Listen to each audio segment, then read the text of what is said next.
Mr. Raymond Horn first moved to the Laurel area with his family as a child in 1931.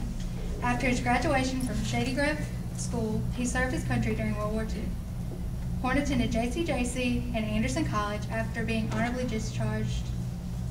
His experience while serving on the newspaper staff at both colleges proved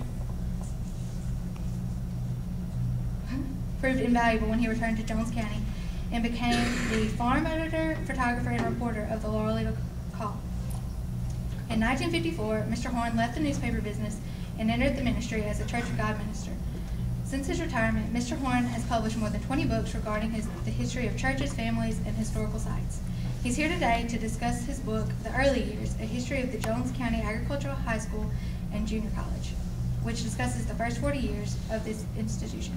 Please join me in welcoming Mr. Raymond Horn.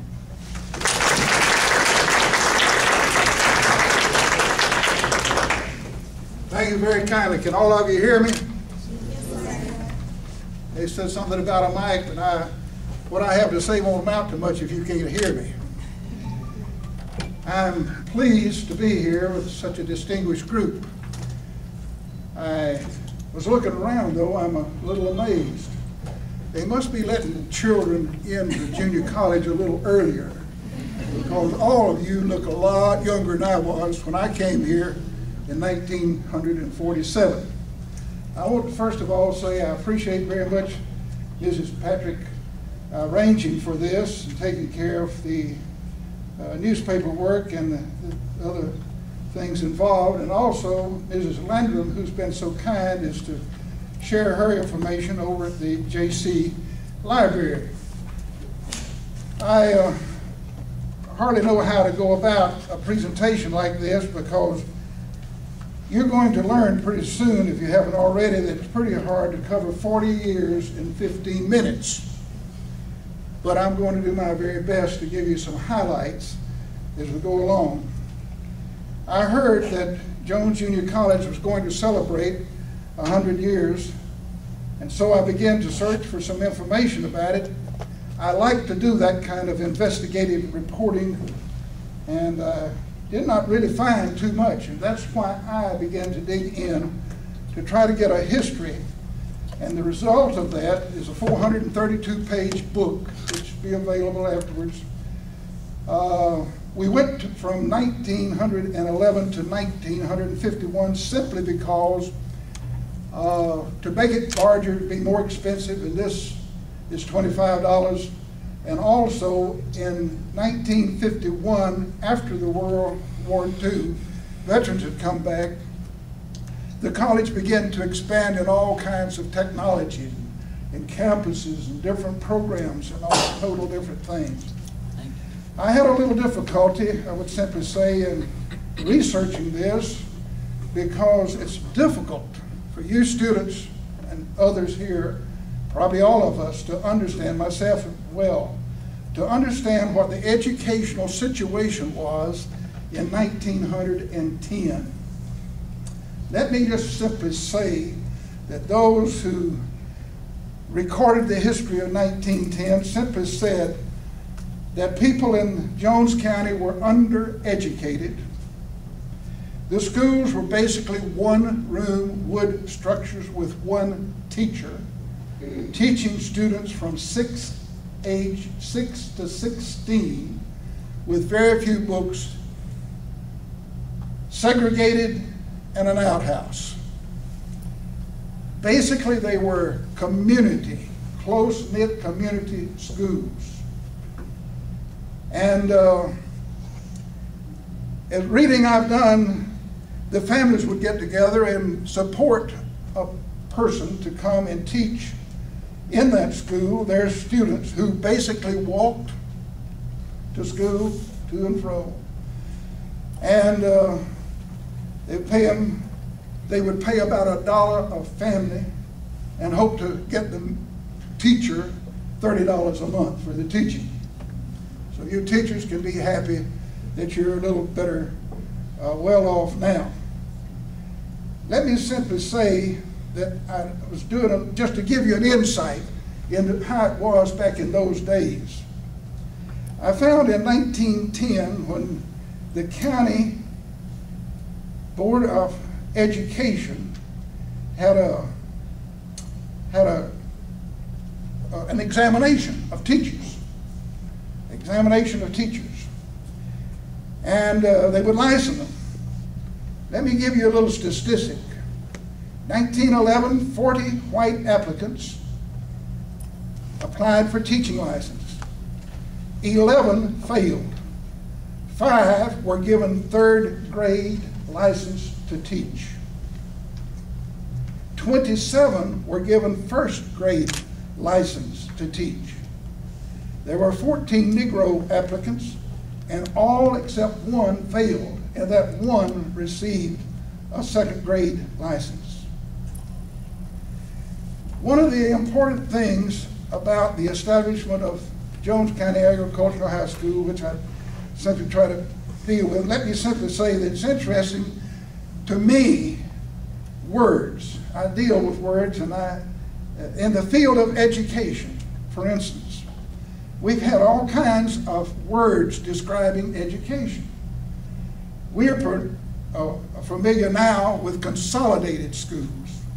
We're familiar with private schools, religious schools.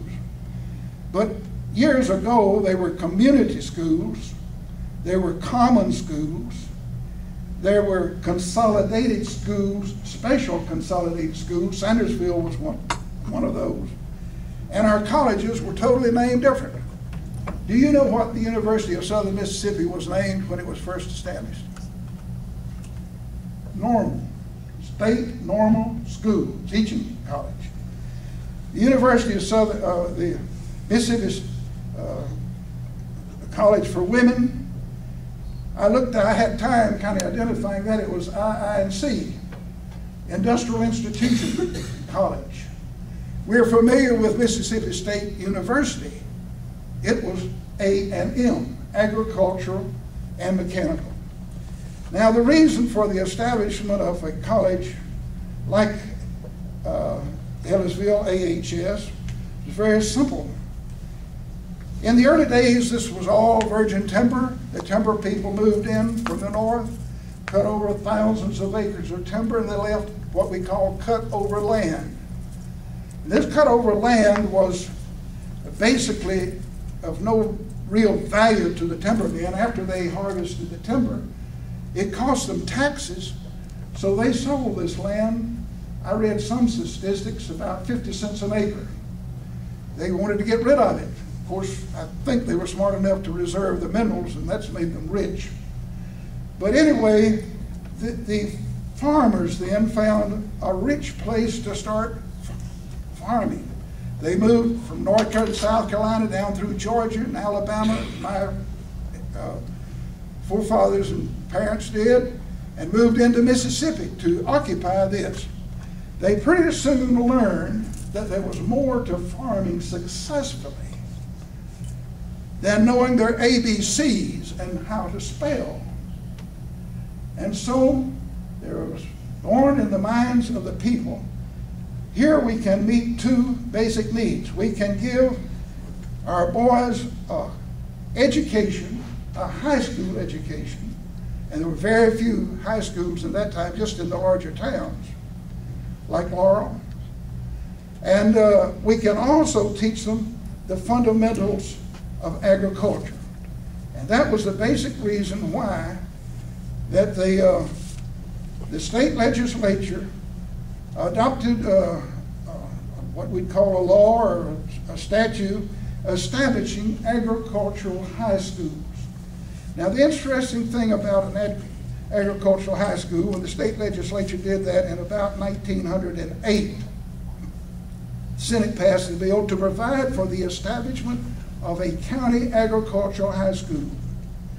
There were two qualifications for a location to get a high school like this. Number one, they would have to have 20 acres of land. Number two is that they would have to be able to provide boarding for, I believe, 40 students, 40 boarding students. and the county was allowed to levy a small tax on that. Immediately, they began to counties started establishing these agriculture high schools. Jasper County, Forest County, I noticed Forest County AHS is still existing, and Jones County. But it was immediately challenged. The legislators had forgotten that there had been a Civil War fought, and they said for white students only. So this was resolved after a challenge and all, and on September the 30th, 1910, there was a special meeting of the Jones County School Board adopting an order establishing a high school. Following this, the Board of Supervisors agreed to it and levied a 1/4 meal tax to support the school. Now the next thing was selecting a site. There were, as we've already said, these two prerequisites. You had to have 20 acres of land and be able to provide boarding, and also $10,000 to start up the school. 3 locations bid for the location of what became AHS.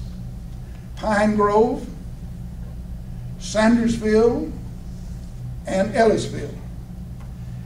Well, we know that Ellisville won, and basically they said they thought it was because the people of Ellisville were in favor of it, very highly in favor of it, and offered free water and electricity for the high school.